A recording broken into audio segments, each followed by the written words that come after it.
Okay, welcome to Canal Metal. We're here with Testament's Chuck Billy, which is really an honor. Thanks for having me. Do you know that you're a legend?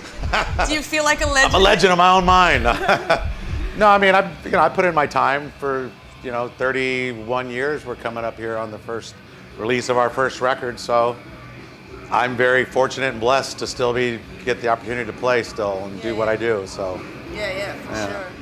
So you guys have Brotherhood of the Snake out, and I was listening a little bit to what you said about it before, and what struck me was that you guys wanted to go back a little bit to the kind of the faster thrash that you did before, but you also have this more melodic side. Yeah, we wanted to, because of the last record, Dark Roots of Earth, the pace of the songs after writing, they're great songs, but the pace was not a thrash, and so we're like, come on, we're a thrash band, we need to write a thrash record.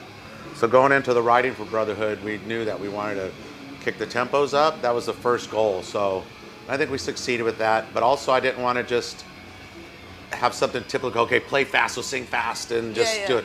It was a challenge for me actually, because I knew I could have did the simple way out and just dove in and just real quick. But I wanted to kind of flow and find some melody in there and then have some power and some death vocal. And so I really found, I think, a good space for my vocal on this record, and I think the fan appreciation's been following, since the record came in. I think it's definitely some of the best work we've done, I think ever, really. Really? Yeah, because it has a culmination of everything we've done from the beginning, thrash, to our mid-years where it was more slower pace and melodic, more of our death a few years back, and then we've kind of found ourselves again, but took a little bit of everything and smoothed it out and make it all work. And I think it's a very comfortable spot for us. Well, I can imagine for you, especially if this was your goal and if you feel like your vocals are more comfortable over there. It is, and then now that we're playing them live, and this was the first record that we played 5 songs off a new record live. Bands, you just don't do that. When you have a new record, you'll pick maybe 1 or 2 songs and you'll start with that. We dove in with 5 songs right away on the tour, first tour out. So we knew right then that these songs were special and they're really built for the live setting. I can't wait till we get to play like the whole record as a show, because I think that would be awesome. Say that this kind of more melodic style was kind of your first, kind of where you started, your first love, and then you had to get used to this kind of fast thrash style? Well, for me, where I grew up coming into this band, I was trained more of a melodic singer. I'm older than the other guys. So they were coming up with thrash and Metallica and Merciful Fate kind of stuff, and my time was more Thin Lizzy, UFO, and more melodic style singers. So when I joined the band, I knew I didn't want to lose that. And when I joined the band, the songs were already written, so I had to learn Steve Souza's songs, which really trained me how to become a thrash singer. Right. And the second record, I got to do it myself, and that's where I really found my own. Our third record, Practice What You Preach, is where I kind of brought back the melody again. Yeah. And the songs were more melodic. And, I think I really wanted to find that again on this record, have that same tone and that same melodic presence. And I think it really works because I mix it with some death vocal and some screams, and it works. It's very adventurous. Yeah. Cool. It was a challenge for me. We didn't take the high road and just say, okay, we're going to just write and let's just go. We really took our time. And and really I heard you wrote separately as well, is that right? Yeah. You would go away and then bring it together and... Well, that's the way, because everybody we don't live near each other anymore. Oh, really? So Alex lives on the East Coast in New York, and Gene's in Southern California, and me and Steve are up in the Bay Area, and Eric's in Sacramento. So we're not close anymore. So we work by email, or me and Eric would just get together and do most of the demos and then send it to the rest of the band and to learn it. But it was challenging because Alex, Steve, and Gene were very busy during the writing process, so they didn't really get a chance to contribute. It was really, a lot of it was all me and Eric. Right. So when it came time to do the recording of the record, we wanted to have a record out last year, so we knew that we had to be in the studio by June 15th. So we were approaching that time close to the tour, like, man, we got to get in the studio. We're not going to have a record this year. So we kind of just put ourselves in the corner and said, book the time. Even though we didn't rehearse the songs, we didn't get to demo the songs, let's just go. And I think by doing that, really put everybody's backs against the wall. And I think it really maybe drove everybody to get a little more creative and take it a little more adventurous and just Wing sporadic and things first. Your first impression on something is usually the right one. Right. So when they felt the songs and learned them, their first impression is really what got laid down on the record. And it really was solid, especially for Gene. He came in, didn't hear any of the songs with vocals at all up to that point. He started recording the record. No leads, didn't hear anything. So he was probably a little frustrated, just like, what the hell am I doing? I don't know the songs. But he pounded the drums so hard, and he laid down a great foundation for the rest of us to come in and do our parts. So it's just a really strange process, but I think in the end, I think we had to go through that process to make this record what it was. It was very special, this record, just because it was tough, but in the end, everybody pulled through and it kicked ass. Cool. Maybe that's the way forward from now on. No, I did tell Eric right after the record, I said, it's great, but I don't ever want to do that again. I wanted to strangle him, you know. I mean, it really got pretty intense between us. Yeah. But in the end, you know, we fight like brothers because we've been doing it 30-something years. And we make up like brothers, and we get through it like brothers and family. Well, I wanted to talk a little bit about your relationship with Eric, because it's just such an amazing bond that you guys have. But, you know, I think he's learned to put up with me because sometimes maybe I bully him a little bit and get my way.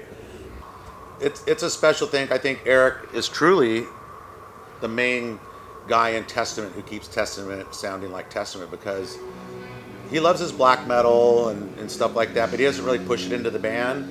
So he doesn't really listen to what's other new bands or what other bands are really. He's really focused on just what he does. Mm-hmm. I think that's always what kept Testament special and kind of on our own identity, I guess. If you hear Testament, you might go, oh, I think that's Testament. I can just tell by the way it sounds. Yeah. So I think we're fortunate enough that Eric has focused for 30 years just on his own. Serpent's eyes, always watching you without a trace. Look good enough for space, succumbing up to your fate. Lily watching you through shape-shift eyes. It's the Mary in disguise, by the gods who decree your fate. By the gods who decree your fate. You were heavily Kiss influenced as well. I was. You That don't know was how mine. many bands that come in here that, you know, I don't know what Kiss. Well, when Kiss, you're a young kid, when you see some guy spitting blood, blowing fire, it's like, oh man, and the makeup and all that, it's very intimidating, but exciting, and it's like, wow, that's a rock star. Right. You know, and that inspired me. You know, I always had my tennis racket in the backyard being Gene Simmons, you know. Right. And I think every kid that's probably in my age group probably feels the same way. Yesterday we had Hell Yeah. over here. I know that Andy produced a lot of your records, and I also know that they played at your benefit show. Andy, yeah. So I was just wondering about the love kind of between, you know, the bands. Andy gets us, you know. I mean, we've worked with him now, I don't know how many records, but we're at the point now where we just let him have control. Like in the past, me and Eric would be mixing with him, and Eric would be on one side and I'd be on the other, driving him crazy. More of this, more of that, more of this. And he'd go nuts.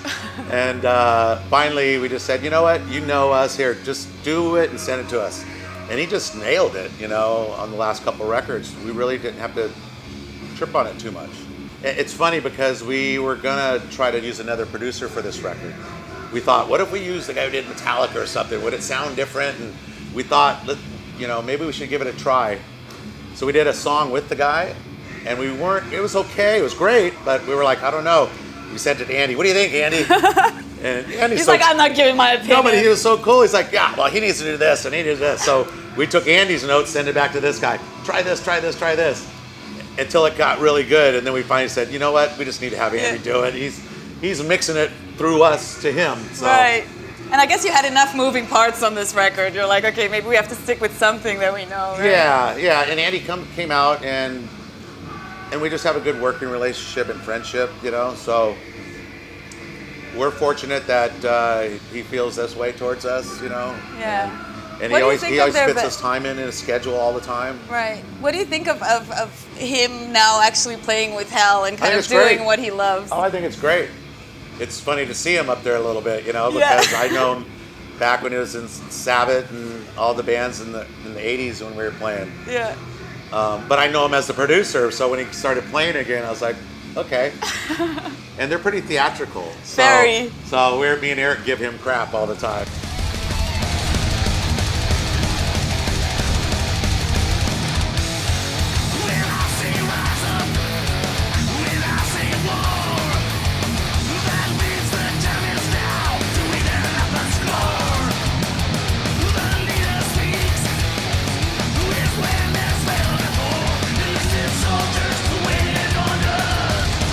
Brutal. We're on 20 shows this month, and we're flying every day to every show. So it's a brutal schedule right now, but you know, it is what it is. Yeah, it's hard work. Rock and roll is hard work. Yeah, it's Did you know that going into it? No, I thought it was all fun and games and sex, drugs, and rock and roll, man. What happened? I mean, I think it started out like that when we were young. I mean, Yeah. I think that's people always tell me, man, you guys are getting better in your age. You're like, I think because when I was younger, it was sex, drugs, rock and roll. I didn't think about the show, and I was partying and smoking, and we were all going crazy. And I think now where we're all focused on our show and performance for fans. So it's a full circle of what we started and thought it was to where we are now. Yeah. But I think we enjoy it all now because there's a sense of less pressure now of competing with other bands or the industry or whatever. Right. Since I beat cancer, my whole outlook on just touring and traveling is I told myself, God, I've been fortunate to see the world, but I didn't really see it. I stayed at the gig, or I was on a bus, or I woke up hungover, and you know. Right. Where now, I look at it as when I get to travel foreign countries, I'm like a tourist. I get to go out and go sightseeing. I got to go back to the gig and sing for an hour. It's like, you know, Right. it's totally flipped where Yeah. I spend my time enjoying everything, Yeah. and then on top of it, I get to play for an hour and have fun. Do you take care of yourself in a different way now, or do Yeah, you? on tour, well, I don't drink anymore, and on tour, once I start touring, I quit smoking weed, and you know, so I'm really conscious about when I'm on the road, because once I lose my voice or it gets a little damaged, then I can't get it back until I take a big break. Right. So I can't afford to do that. So I really out of the gate have to plan that, and I'll take like a month or two before and start really like training and jogging and building up my wind and Right. cutting back on the smoking and Yeah. so that's a conscious thing. It's, you know, but I feel good now that, you know, I'm glad I don't wake up with a hangover, and I feel great, ready to go the next day. And Yeah. yeah, Awesome. Yeah. I'm so happy to talk to you. It was really nice. Oh, thank you. Thank you. Good luck on the rest of your tour. Thank you. And come back to Alcatraz soon. Oh yeah, oh yeah. And I forgot to say we played Over the Wall, and I was gonna. Alex backstage goes, "Why didn't you tell him we shot our first video on Alcatraz in San Francisco?" Oh, It's really? relevant." Yeah, tell me. And we did it in a prison cell and the whole deal. So this is just like back at the beginning for Over the Wall. Cool. We snuck our own cameras. We didn't get permission, so we brought handheld cameras in our jackets, and every time we'd sneak off from the tour, we'd be running and filming ourselves and everything. So we bootlegged it on Alcatraz, and it was Oh, turned out really? good. Yeah. And the tour guide didn't notice? Didn't notice. No. Oh, there's just a guy headbanging over there. It's all good. Well, we held back, and they would go on, and we'd say, "Okay, quick, go, ready." We'd figure out what we're gonna do and do it real quick. We had like 20 seconds, and before they came looking for us, and it was great. Over the Wall was perfect.